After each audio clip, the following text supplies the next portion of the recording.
રાજકોટની cyber fraud ગેંગને ઝડપવામાં આવી છે તો કુલ રૂપિયા 26.66 કરોડ રૂપિયાનું મોટી સ્તરે ઇન્વેસ્ટમેન્ટ ફ્રોડ બહાર આવ્યો છે।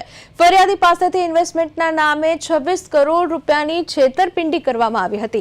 શરૂઆતમાં $500નું રોકાણ કરાવ્યું અને તેના સામે નફો બતાવી લાલચ આપવામાં આવી હતી। આ લાલચના જાળમાં ફસાવી પછી મોટું રોકાણ કરવામાં આવ્યું।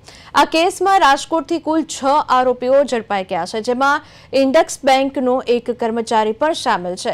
આ ગેંગ કમિશનની લાલ આપી અને લોકોને જાળમાં ફસાવતી હતી તો દેશના અન્ય ભાગોમાં તેમણે કેટલાક ગુના આચર્યા છે તેની તપાસ હાલ ચાલી રહી છે।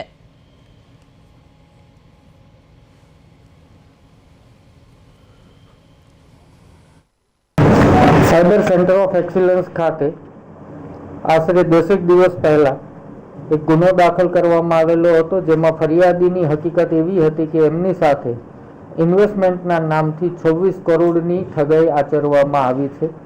આ ગુનાના અનુસંધાને ઊંડાણપૂર્વક તપાસ કરતા માલુમ પડેલ કે આરોપીઓએ ફાઇનલ 2 વેબ પેજની લિંક્સ ક્રિએટ કરેલી હતી।